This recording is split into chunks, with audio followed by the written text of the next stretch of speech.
Alright, this is day 2 on this possessed Dodge Ram 1500 with the 4.7 liter. So today we have a game plan.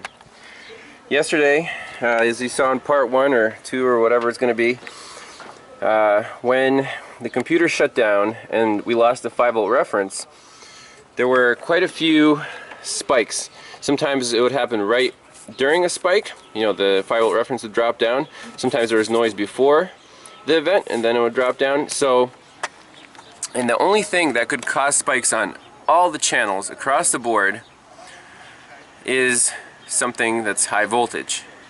Ignition coils. Okay, so today we're going to focus on the ignition coils. We'll see if, you know, the theory is if the secondary high voltage is feeding back through a control wire right to the PCM, that could wreak havoc on everything, and the PCM just goes berserk, gets, you know, spiked, shocked, and shuts down. That's the only theory we have left, because those spikes, they have to be coming from somewhere. So I'll show you the setup here with the picoscope, what we're going to focus on. So I did a little homework this morning, and you know, I have all the cylinders labeled. It's the front of the truck, so we have even bank over here, odd bank on that side. There's the firing order, and here are all 8 coil control wires at the PCM. So for the channels, channel 1, we're still on the 5-volt reference going to the crankshaft position sensor, pink and yellow wire. So that's our blue trace. See, that's the pink and yellow wire down there. Channel 2, I want to see all of the ignition coil current ramps going into the PCM on the control wires. So all these 8 wires I found right here, and I bundled them into my current clamp. So we're going to see all 8 coil ramps. Third channel, I want to sync it off of an ignition coil. So ignition coil number 1 is a dark blue, dark green wire, and that is, you know, on channel 3, that's the green trace, and I have it going through an attenuator, because if these coils are spiking as they are, we want to protect our scope. So right there, channel 3 is on one of the control wires. It's a dark blue, dark green. And channel 4, since we have an extra channel, I'm on this main computer ground G107, just clamped on there. So I want to see if the spikes actually go, if we can see them on the computer ground. And our ground lead is connected to the battery through a jumper, so they're all piggyback. That's the setup. We're gonna turn on the tablet, make this thing act up, and analyze some data. Alright, setting up our scope. Blue trace 5-volt reference, 0 to 10 volts down there. Red trace is our current, and I still keep it on a voltage scale, so we're not expecting anything over 10 amps, but it's, you know, 1 volt is 10 amps, so that should be plenty of range. C is our primary ignition voltage on coil 1 with an attenuator. So you see the probe that I selected is the 20-to-1 attenuator. And then finally, the 4th channel is just the ground, and I set it to plus or minus 20 volts just so we can see some spikes. Alright, let's start the truck up and look at our signals. Okay.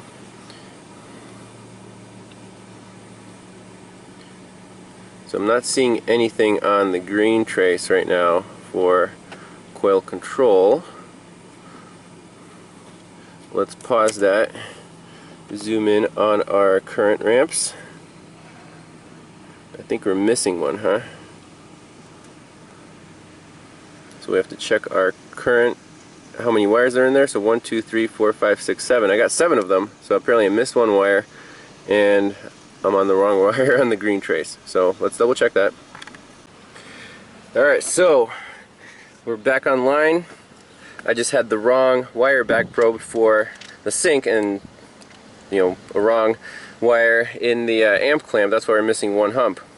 So It was just let's see, the number one is a dark blue and dark green. There's more than one dark blue and dark green wire.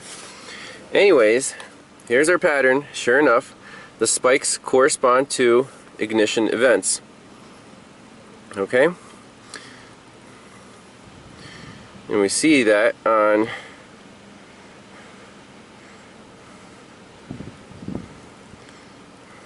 well, it's too early to tell. Let's turn up our sample rate because we are actually interested in these very fast spikes.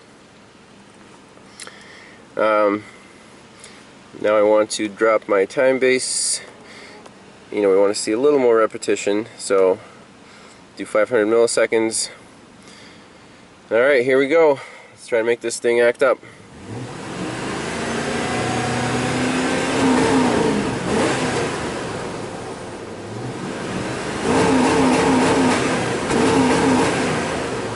There's a crap load of noise.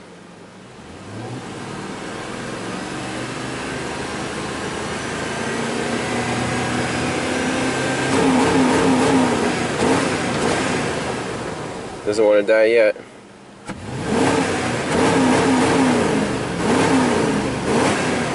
What happened there? It looks like it almost wanted to die out right there. Zoom in. Holy crap, that's noisy.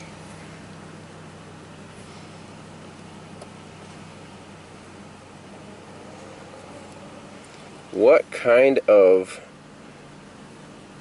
voltage spike is that?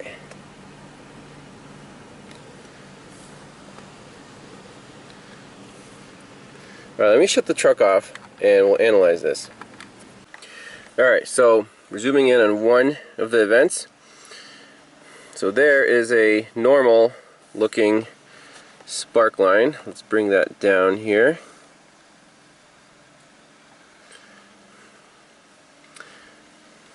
Now, see, zoom out. So that's like a good event.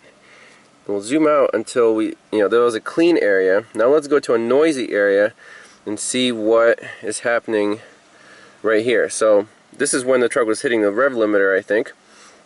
But right here we just have noise. So let's look at a firing event during all this noise.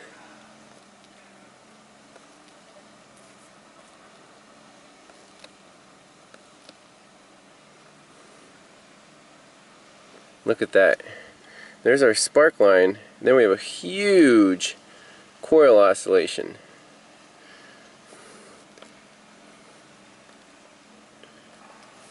Huge coil oscillation.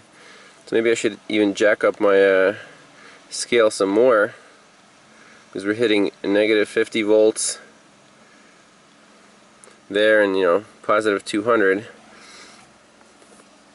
Let's back up a little bit. So see those coil oscillations there?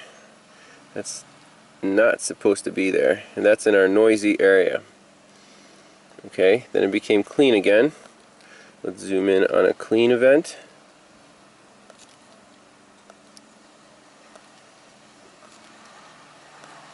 So that's normal. See, the oscillation is well, it's 20 to 1 attenuator, but let's see.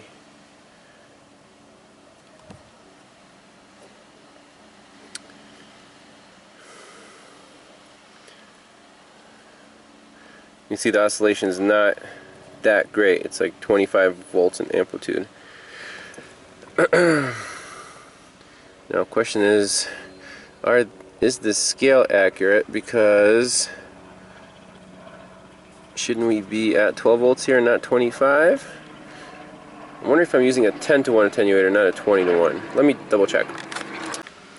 So it was actually a 10 to 1 attenuator, so that's why our scale's off. So, but we're still looking at the pattern. Let's zoom out a little bit.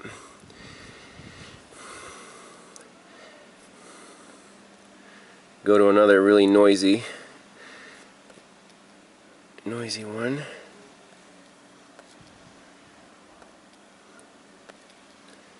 Like right there. That is a bad event. That's what's causing all of our noise on everything else, on the other channels. I mean, see that coil oscillation is going like minus 50. So, what would cause that? Huge coil oscillation. Like the spark plug, the spark is having a hard time jumping. Now, I don't know if this truck ever got a tune-up, but that's one thing we can look at. So, huge coil oscillations there. The current ramps, let's see, can we move these channels out of the way or temporarily disable them? Use channels. There we go. We don't want D. We don't want A. We just want, let's just look at the current.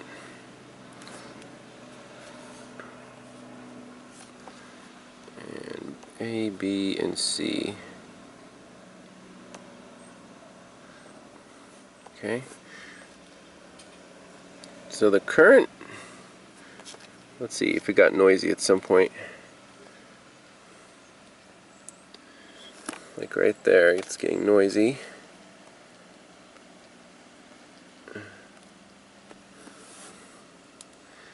But that could also be the scope getting some feedback. I'm not super concerned about that, but let's see what the amperage is.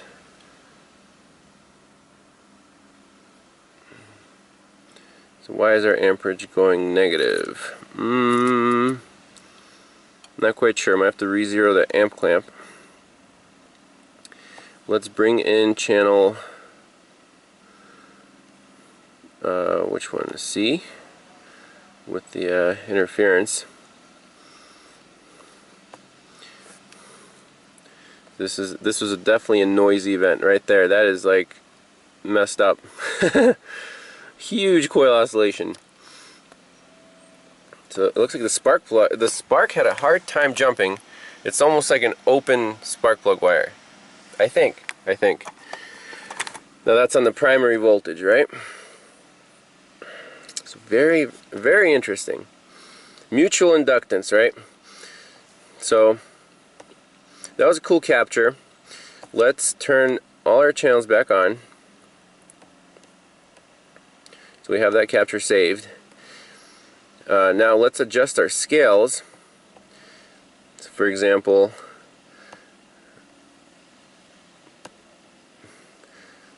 let's go 0 to 50 volts. We can just run it actually. 0 to 50 on our 5-volt reference. Okay, and it's, you know, it's 5 volts right now. Our red trace we can bump up a little bit. It's a plus or minus 2 volts since, and let me re-zero that amp clamp. Okay, just a second. Alright, our amp clamp is re-zeroed right now. See, the red trace is at 0. That's good, I like that.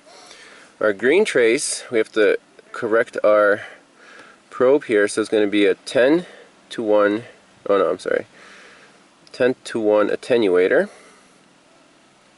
Alright, and our scale, minus 100 to 400 volts. Let's see what the options are here. Oh, that's it, that's the only one it gives you.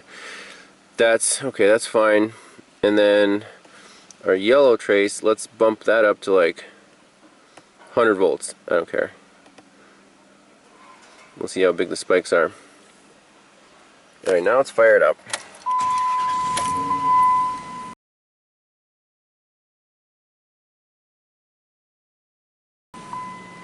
Alright, so we have a clean waveform there.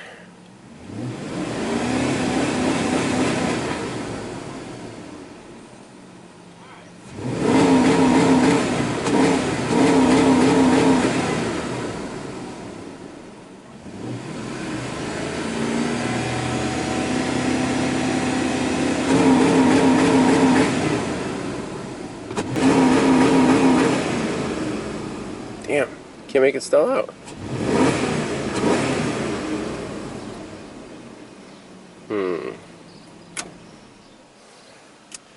Alright. I want to see why we had that really noisy, bad ignition waveform. And I want to see if it's happening on all the cylinders or just the number one or what. So let's go back to that saved waveform. So I'm noticing something interesting when looking at all of these coils. So the green is our number one coil, and very often 2 firing events after that coil we get a larger spike. There it is, there it is, there it is again. Not so big there. There's a huge one, and that even translates to our current clamp. Look at that. See, it goes all the way across. You can see it on the 5-volt reference. Sometimes, like basically almost every second, or 2 events after the green, we get this anomaly. Now, this is one of the noisier regions. So if we zoom in a little further down, I mean the Pico touchscreen, you can't ask for a better combination, seriously. But see, there it is again, 2 firing events after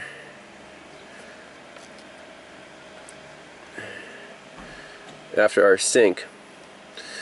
And that would be coil number 4. Okay? So that's what I'm seeing right now, is coil number 4 seems to be pretty consistently the higher producing higher spike coil. So what I want to do is move our sync to number 4 and see what the green trace will look like there. Hopefully it won't blow up the scope.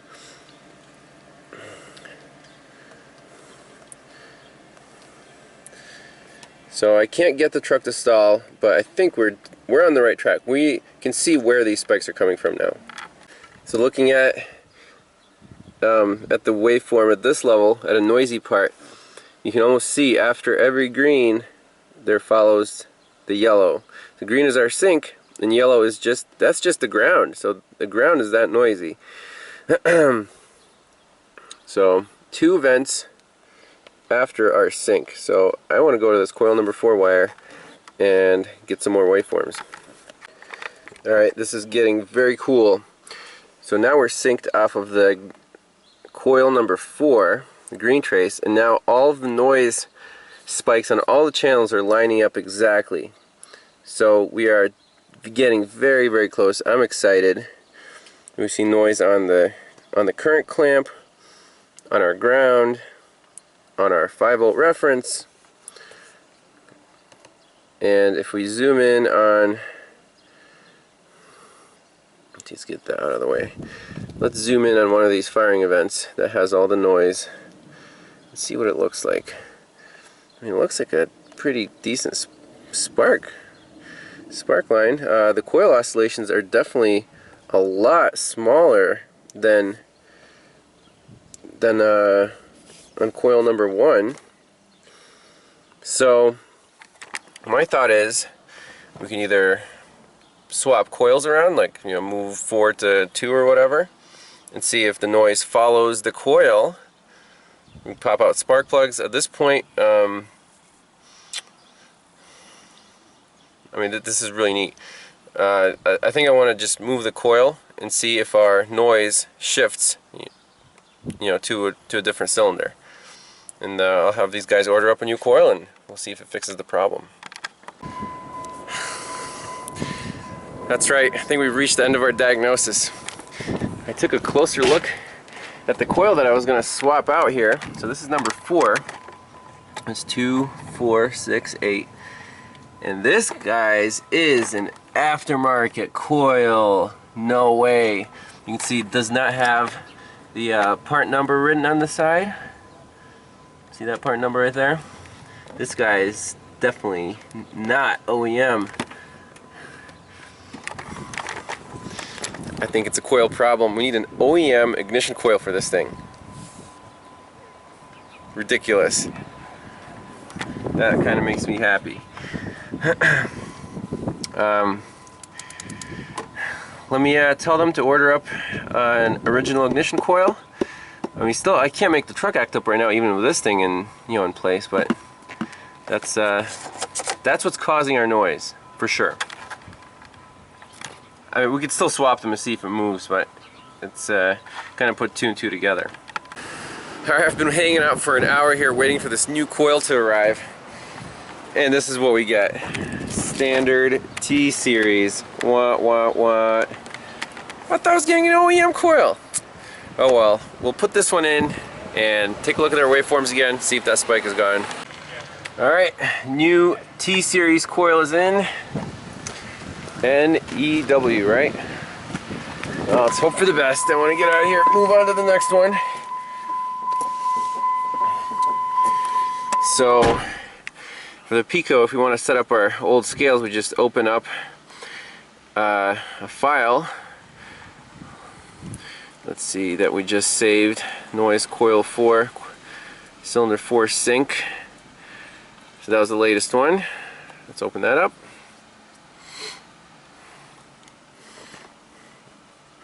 Now we'll have all of our presets ready to go.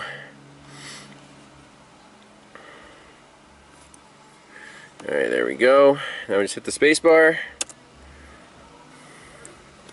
Alright, here we go.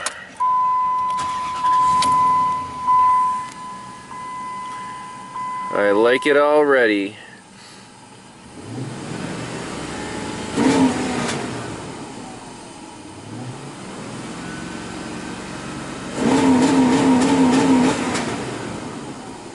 Sweet.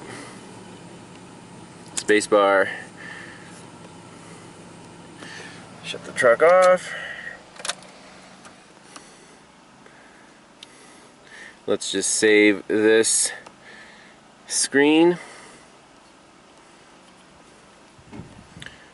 Save, and right here, see right now the memory size is huge because we bumped up our sample rate to 4 million samples per second. Well, we just want to save one waveform, which is 3 megabytes.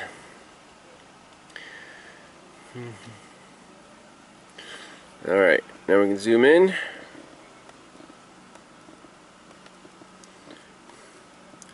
There is our firing event.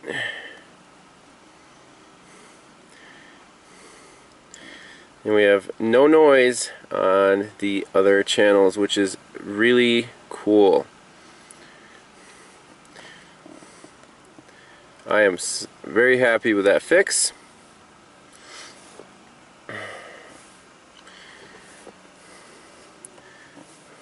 Now let's see here.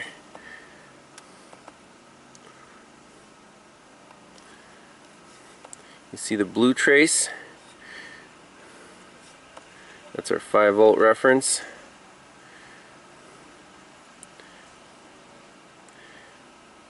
Now the noise on there, I think, is just because our scope is hooked up, the green channel is hooked up to that coil control wire. That's why we're seeing a little bit more in the blue trace. But on the yellow trace, so let's close out the green here. We don't want C.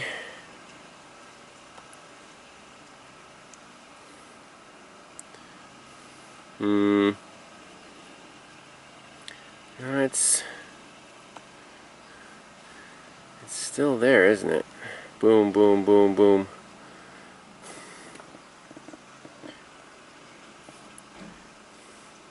See, that's why I wanted an OEM coil. Should we swap the coils around and see if the noise moves with the coil, or if it's just a scope effect from syncing off of that channel?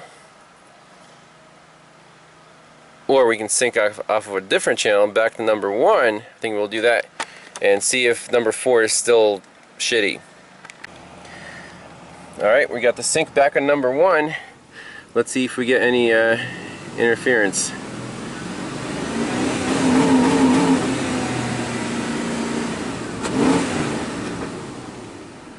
Alright, that's good enough.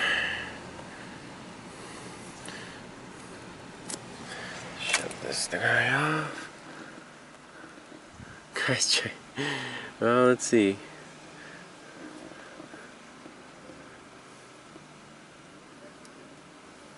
I mean, it definitely looks a lot better. No question about it. Let's go to the previous screen. Get into this noise right here.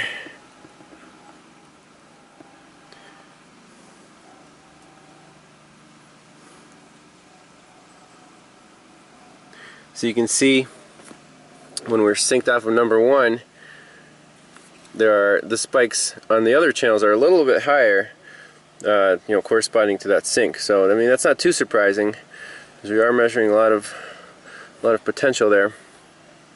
But otherwise, we're looking at 2 events past the sync, and that new coil is a lot better than the old one. So, hope you guys enjoyed that case study. This was, I would say, in the top 3 for sure of the toughest ones I've done here on the island. But at least we figured this one out. So, hope you learned something new. In this case, the scanner was completely useless. It was all about the scope, all about kind of knowing what to look at.